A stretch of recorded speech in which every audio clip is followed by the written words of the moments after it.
Today, good to be with you. And as we get started, want to invite your attention over to the relatively short book in the New Testament of Titus. Titus, 3 chapters. Titus. Hearing his name, what comes to your mind? Titus was likely a convert by the Apostle Paul himself. He at least speaks of him as my son, but he was a Greek. And so he was one of those Greek converts. And you might recall that he accompanied Paul when they went to the city of Jerusalem to discuss with regards to what is God's will concerning Gentiles being brought into a covenant relationship with God through Christ Jesus by means of gospel obedience, entering into the church. But was there a need still to have these men circumcised to comply with the law? Well, you remember the findings of that council and the fact that, as far as we know, Titus was never circumcised, but certainly was a great companion with Paul, as then he would go into regions that of Gentiles and preach the gospel. And that certainly is true of Titus, and maybe you are aware of that. He had been a companion of the Apostle Paul throughout many of his evangelistic labors. He is mentioned numerous times in the various inspired epistles that came from the hand of the apostle, particularly 2 Corinthians, Galatians, and 2 Timothy. And then obviously this letter, an inspired missive written again from the Apostle Paul, now to his co-laborer Titus. From the wording that we read there in chapter 1 and verse 5, it would appear that they had jointly labored together there on the island of Crete. And I don't know how your geography is, but if you want to look on a New Testament map, you will discover that Crete was an island in the Mediterranean Sea, a little southeast of Italy, or Greece, and you wouldn't miss it. It's a pretty large island among those that we find there in the Mediterranean Sea. But apparently they had labored together. But as we now learn also from verse 5, Paul had since departed. But he had left Titus on the island with a particular objective in mind. Notice, verse 5, "For this cause I left thee in Crete, that thou shouldest set in order the things that are wanting, lacking, and ordain elders in every city as I have appointed thee." So it's difficult to know whether or not Titus was a located preacher per se, because obviously there were numerous congregations of God's people, churches of Christ, there on this island of Crete. And Titus was given the responsibility to go about the various congregations with the intent of setting up elders, or at least leading them, facilitating the congregations and appointing men who then would serve in that capacity. Now, fulfilling that appointment, also setting in order the things that were lacking, also entailed Titus's preaching sound doctrine to the various congregations there on the island that he would be visiting. Look at chapter 2 and verse 1. "But speak thou the things which become sound doctrine." Now that phrase, that couplet of words, sound doctrine, is very familiar to us. But possibly you do not recognize the significance of that word sound, at least as it would have been perceived in the minds of those who spoke that language. The word sound signifies healthy. Healthy. In fact, were you to look at that Greek word transliterated into the English, you know what word you would see? Hygiene. Hygiene. In fact, our English word has that as at least part of its etymology. is derived from the Greeks, this word. But here, obviously, used not in a physical connotation, but a spiritual one. It's used metaphorically to describe what? The truth. The truth. That which alone is the doctrine or teaching that is healthy for the soul. And so, sound doctrine, healthy teaching, which again corresponds to the truth, the gospel of Jesus Christ. Now, did you notice it started with the word but?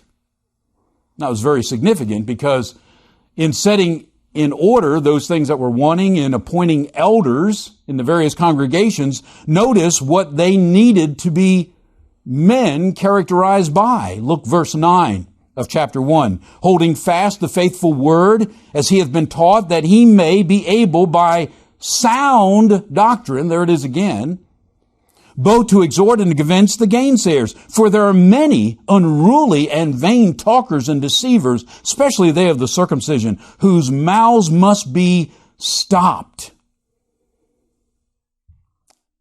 And so those men who would serve in that leadership capacity needed to be individuals who could and would speak sound doctrine and be able to show those Christians under their authority how that these false teachers were not presenting healthy teaching. It was damaging. It was that which would bring ill health to their souls. But Paul urges Titus, you need to do differently.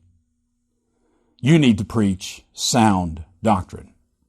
Well, having given Titus that charge to preach sound doctrine, then chapter 2, really through the end of the epistle, really is an enlargement on that commission.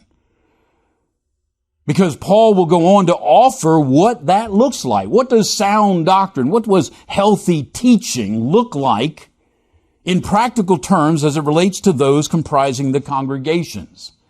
And you can read that beginning in verse 3. He'll take up various groups, age groups and gender groups within the congregation and how sound doctrine would relate to them in practical terms. But now I ask you to go all the way to chapter 3. And please understand, when we direct our attention to chapter 3 and verse 1, the context has not changed. Paul is still urging Titus to preach sound doctrine, but now he doesn't address particular groups, but rather in a more universal sense. He's talking about what healthy teaching entails, and that Titus must ensure was being fed to those various congregations. And notice what he says in chapter 3 and verse 1. Put them in mind to be subject to principalities and powers, to obey magistrates, to be ready to every good work. You understand the significance of that? Titus, in his preaching to the various congregations, was to bring them to remembrance. That's the idea of put them in mind. It is to bring to their remembrance, cause them to remember, among other things, this divine directive. You are to be subject. Subject. And then he tells them to whom they should be subject. Principalities and powers. Now, those terms could apply to a lot of things. And they do throughout the Scriptures. Those terms are applied to angels in some contexts. So what is Paul's point here as it relates to Titus's preaching? Well, I think the conjoining imperative is very insightful here. Notice, to put them in mind to be subject to principalities and powers. Notice, to obey magistrates. Now, that parallel phrase really gets us to the point. Because we understand what magistrates are, don't we, Ricky? Magistrates. Those would be officials in their civil government. Now, their government was a monarchy. And so among those magistrates, among those who would be principalities and powers exercising authority over them, would be the monarch, the king. And we'll have more to say about that in a moment, but here's what Titus was being charged to do. Titus was to keep before these Christians the divine responsibility that is theirs to subject themselves. That is, to render obedience to the civil authorities that ruled over them, to submit to these governmental officials who were in a position of authority. That might have seemed like a long introduction, but it was all intended to get us back to where we left off the last time we were together in our current series, The Mechanics of a Monarchy. Again, the practical import of such a series is, for those of us who are Christians, we recognize, and I appreciate Brother William alluding to this even in his prayer, we should recognize that spiritually we are part of a monarchy. We are part of the kingdom of Christ. That's a monarchy. Single rule. Sovereign who rules over us. As citizens of our earthly government, we're very unfamiliar with that. And so one of the objectives in this is just to better acquaint us with this form of government to help us better understand and then apply ourselves to being citizens of the kingdom of Christ, a monarchy.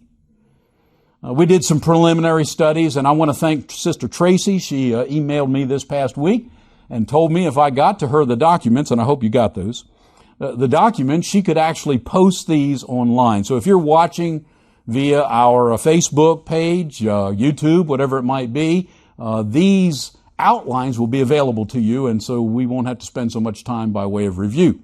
I trust those who are present kind of remember what we have done thus far in the series. I've done some preliminary studies about the purpose of civil government, the principle of authority, and now we're looking at the parts, the mechanics, if you will, the functional details of a monarchy. And all monarchies, regardless whether we're talking about an earthly one or a spiritual one, has three common components: king, subjects, law. And I'm asking us to look at each of these as it relates to authority. The king is the person in authority. Subjects are those under authority, and law are the particulars of that authority. Now again, Lord willing, eventually we want to bring all of this kind of to a culmination as we give focus to our being citizens of the kingdom of heaven, that monarchy in particular. And then we can make some applications of these things that we have studied throughout this series. All right, so last week we talked about the second part, the second of these essential components of a monarchy. We already discussed the king, the person in authority. But the second part, well, it should be rather obvious to us that it is inherent in the very thought of a monarchy. Because if you have a king, a monarch, who is the person in authority, doesn't that infer that there are those under his authority? And fittingly, those would be called or styled subjects. Now, we encountered that word there in Titus 3 and verse 1. But we saw it there as a verb, not as a noun. And William, I may be wrong, but my research brought me to the conclusion that it's not used as a noun in the New Testament.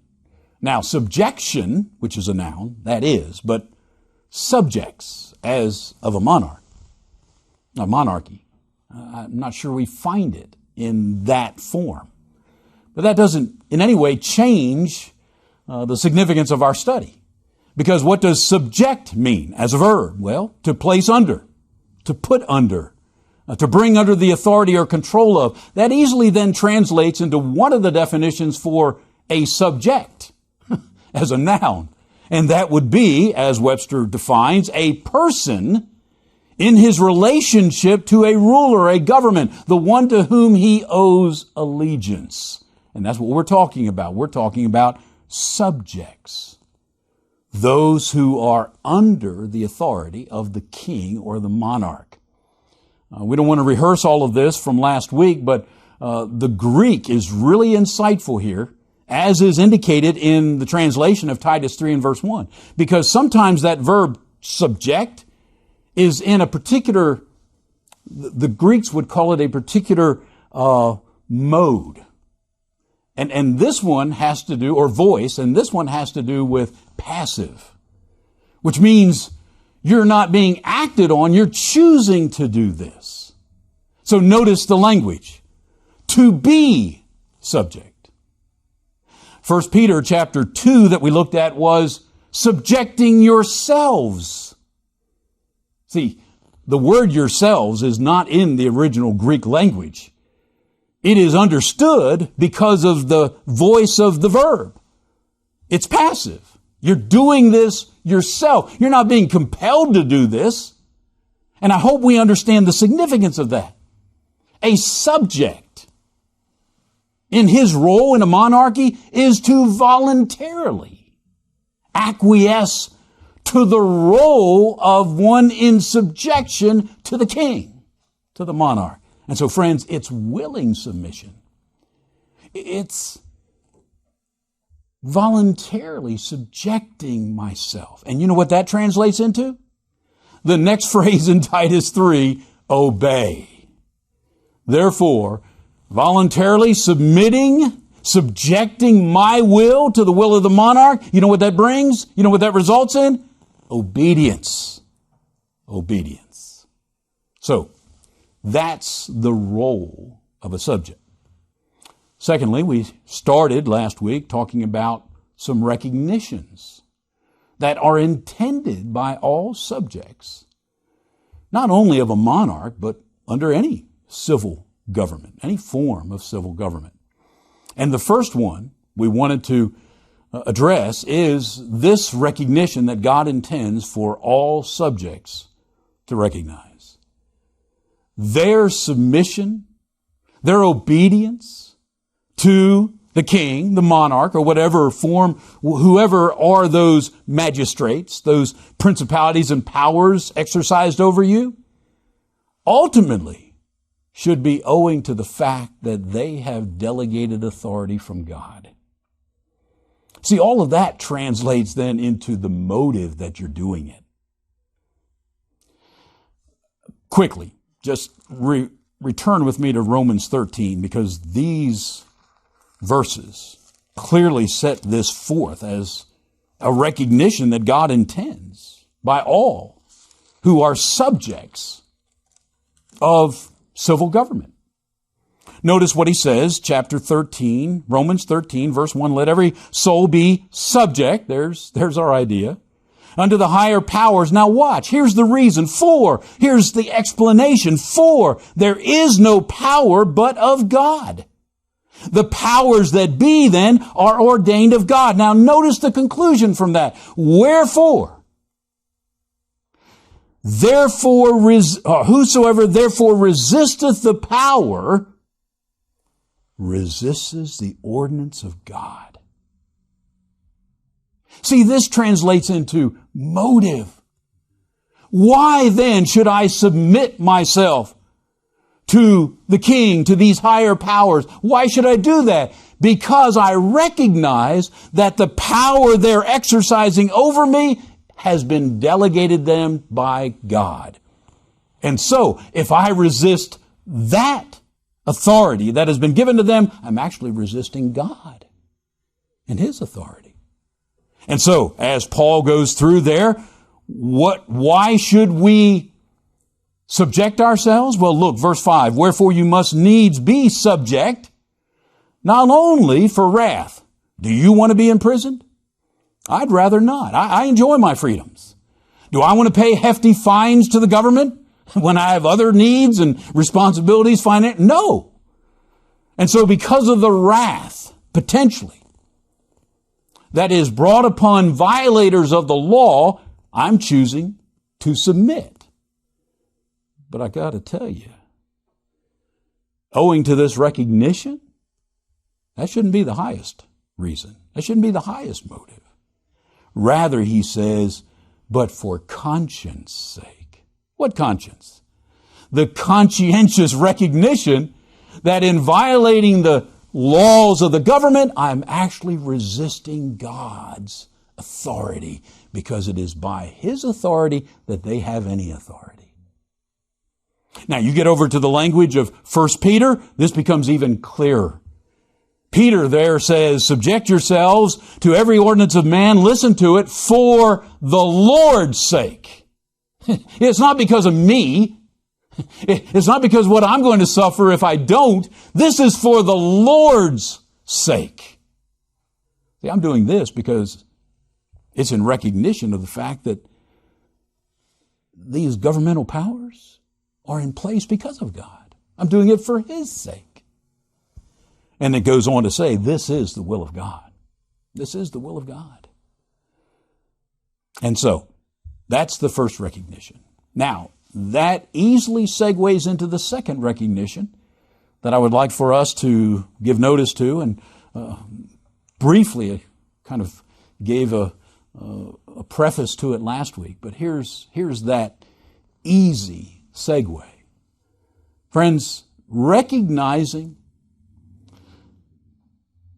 that whatever authority is exercised by the king, the monarch, whoever is our magistrates, is ultimately owing to God, then I need to recognize that I cannot justify disobedience to those rulers because I don't like them, or because of their immoral character. Yeah, that's not what this is about. Let's develop that a minute. Turn with me quickly to Matthew chapter 23. Matthew chapter 23. Now please understand this has different application, if you will, but in principle it's the same. In principle, we're going to find Jesus teaching this needed recognition, this needed truth by His disciples and the people as it pertained to the Jewish rulers. Now, please understand, the theocracy has kind of gone by the wayside. They were still supposed to be subject to God, but now, the Jewish religion was no longer really their civil authority. They now were under the rule and dominion of Rome. But having said that, the Jewish authorities still had some authority over them as it related to, for instance, religious things. So, Matthew 23, and just hearing that chapter, does anything immediately come to mind? Friends, this is going to be one of the most scathing rebukes that we're going to find from our Lord. And it is going to be leveled against the scribes and the Pharisees. Friends, He's going to call them vipers. He's going to call them white sepulchres. He's going to call them very potent terms to indicate their immoral character. Though they were the religious leaders of that day, Jesus reserved some of His, again, severest rebukes for these people. You know why? They were hypocrites. They were insincere. They imposed the strictest observant among the people, and Jesus said they wouldn't lift a little finger to fulfill these burdens themselves. All right, so think about that. That's the bulk of this chapter. But before we get to that, listen to what Jesus had to have his disciples and the multitudes recognize before hearing that about these religious leaders. Chapter 23, verse 1, then spake Jesus to the multitude and to his disciples, saying, the scribes and the Pharisees, those who are going to be the subject of this severe rebuke in the remainder of the chapter, but notice, the scribes and the Pharisees sit in Moses' seat. All therefore, whatsoever they bid you observe, that observe and do.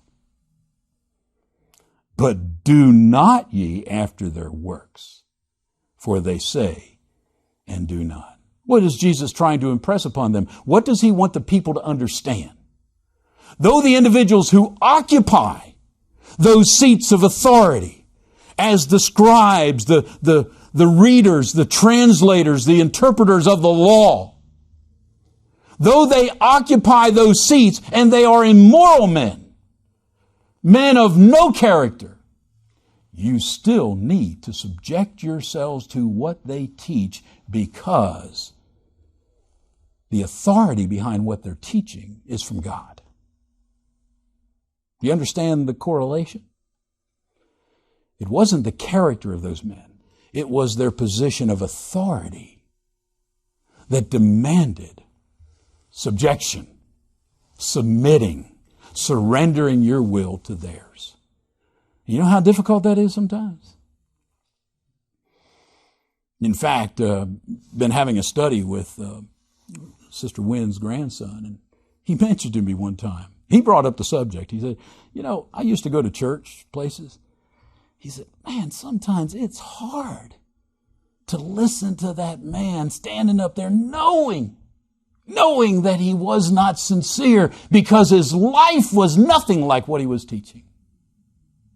That's a stumbling block. And Jesus is trying to impress upon his disciples, you have to look past the representative to the ultimate power.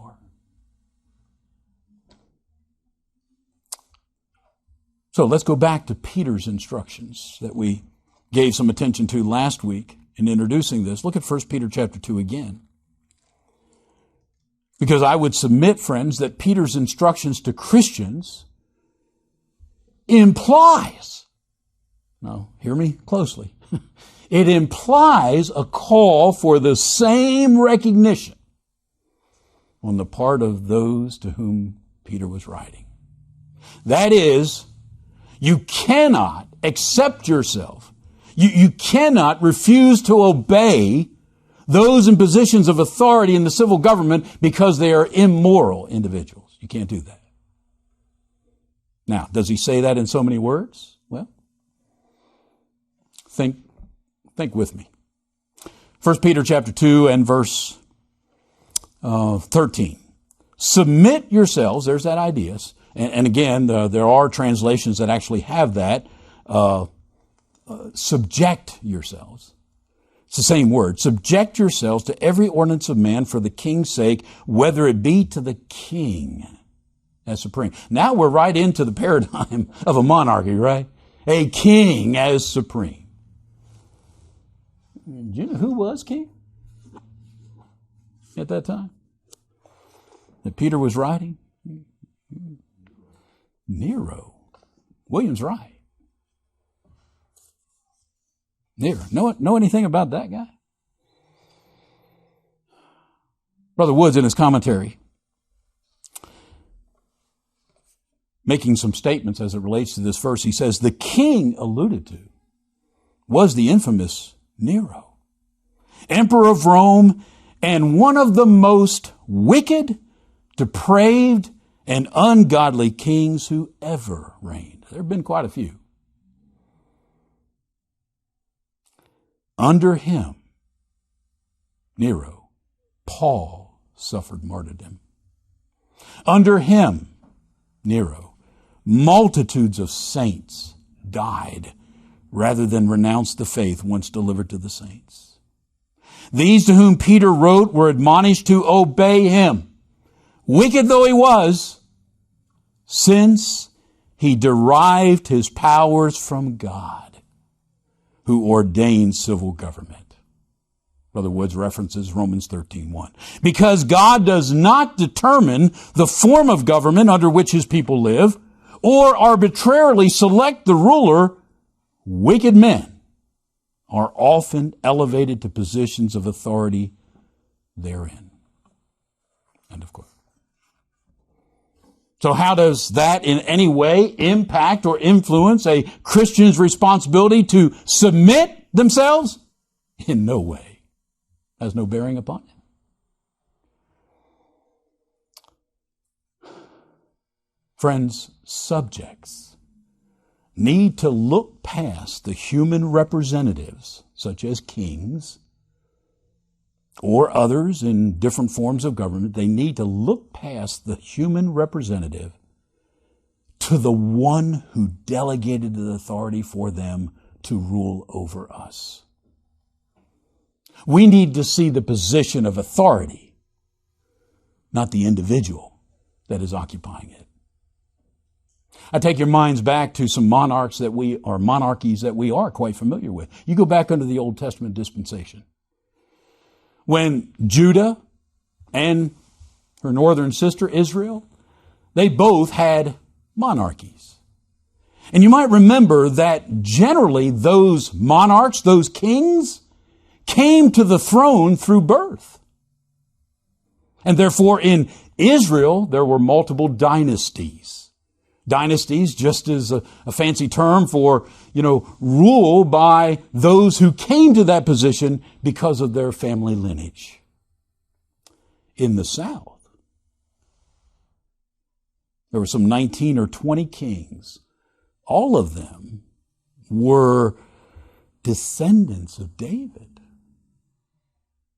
See, that's how it was determined who became king.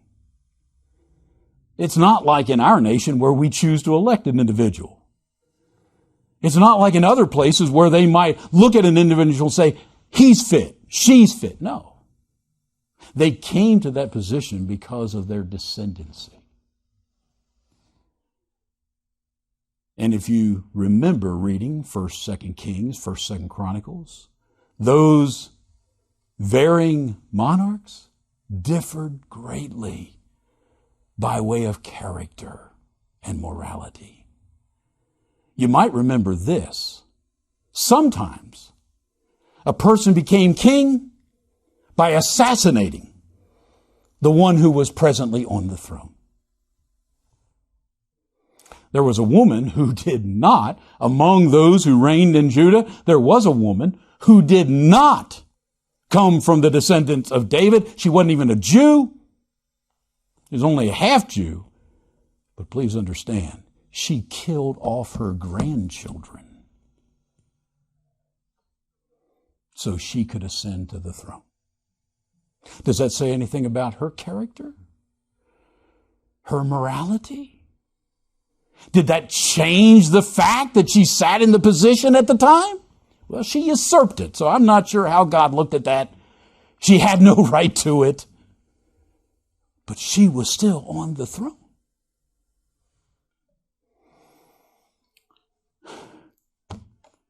Now, it's easy to point fingers back to those ancient monarchies and how that should have no bearing upon them. But friends, we need to bring it home.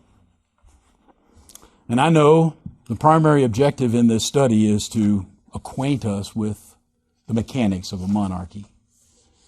But I feel that I would be remiss were I not to make some practical applications as it relates to some of these points. Such as I would submit Brother Woods touches on. Over in 1 Peter again, chapter 2, submit yourselves to every ordinance of man for the Lord's sake, whether it be to the king as supreme. And then he talks about others to whom that submission should be given and why we should look at it that way. But you get to verse 17, here are some, again, divine injunctions placed upon all Christians. Honor all men. Love the brotherhood. Fear God. You know, so far we're all right. Honor the king. Honor. You know what that word suggests, implies? Esteeming them with value. Respecting them. Who is the king? Nero. But they still had a responsibility of respecting the position of authority because it's delegated authority by God. To resist Nero was to resist God. Brother Woods makes the following observation. Though we do not live under a monarchy, such as was characteristic of the saints to whom Peter wrote, the principle applies to the public servants empowered to administer the laws of the land, and these we are to honor. So for us, no monarchy, no king, no queen, an elected president. But you know what? Maybe that wasn't my choice. Maybe it wasn't yours. Maybe the individuals that get to Congress are not my choice. In fact, I might not like their character, what I know about their morality. That has no bearing on it. Friends, whether or not those individuals who occupy those positions of authority are the ones that we voted for, the ones that we like, whether they are in line with my political ideology or not, we are to, please hear me, voluntarily subject ourselves to their rule. Recognizing, here's the recognition, to do otherwise is to resist the power of God. See, it's not about them. It is truly about us and our relationship to the one who delegated them the power to rule over us. I certainly did not intend to spend 40 minutes elaborating on one recognition. And I really feel disappointed in myself that we didn't get to the third. I'm going to have to cut off because we need some time to develop this, but please understand.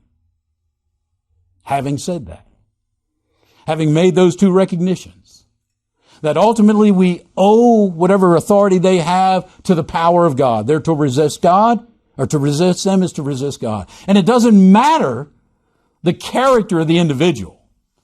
That has no bearing on it. I'm submitting to their position of authority, which was ordained by God. There is one qualification. One qualification. And God intends for us to recognize that. Peter, every ordinance. And from what we have set forth, that's what we would understand, right? But because of the fact that it's delegated authority, there is one qualification that would warrant disobedience to those to whom we are to submit ourselves. I'll give it to you. Next week, Lord willing, we'll develop it. I think you know what it is. When they command us to do something contrary to the will of God, that is not in keeping or in harmony with the morality, the ethics, or whatever it might be established by God in His Word, then we not only have the right, we are commanded to disobey. That is the one exception. Why? Once again, for the same reason. The power they have has been delegated them to God, by God. So if they act contrary to that, by enjoining on those subject to them under their authority to do something contrary to God, now they have stepped outside their bounds. And my highest responsibility is to obey God. over any man, even a king, a monarch. And again, we'll develop this, but do you think that could bring some unwanted consequences? Ask Daniel. Ask Hananiah, Mishael, Shadrach. Ask them. Ask Jeremiah. And Lord willing, we'll look at some of those to help us appreciate and prepare us when we are called upon to disobey civil authority.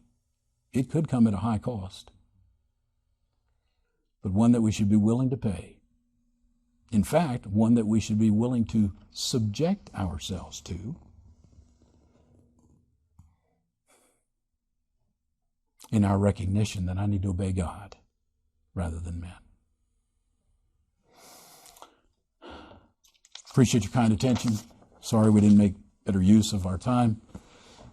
Hope it was helpful, because clearly now we're into the territory. I don't think any of you are monarchs. I've been failing to honor you as such, if the case, but or civil authorities that I recognize. Anyways, might have some local ones, but we're all subjects. And I mentioned last week, we probably don't like that word. I'll be honest, I don't hear that a lot. You don't hear CNN and ABC News talking about us subjects. We like citizens, we like that. But there is a sense in which that is our role. And we need to understand it. Spiritually, first and foremost. But also as it relates to our earthly governments. Jesus is the King of Kings. We're about to sing, All Things Are Ready. Come to the feast. In our call to worship this morning from Revelation 19, Jesus was pictured as the Lamb. And in that context, he was pictured as our husband, because the church is his bride, and he was preparing a feast for them to be part of. Jesus is the captain of his army. See, Jesus occupies a lot of roles in our relationship to him. But as we think about his being our husband and the Lamb that was slain for us, please hear that invitation. All things are ready. He has made it available to us all to take part in this spiritual feast that again culminates in our being part of that marriage supper with the Lamb, with Jesus in heaven. But we have to prepare ourselves. In fact, Jesus told a parable in which there was a man who came to a feast, and guess what? He wasn't properly attired. And so he wasn't privileged entrance.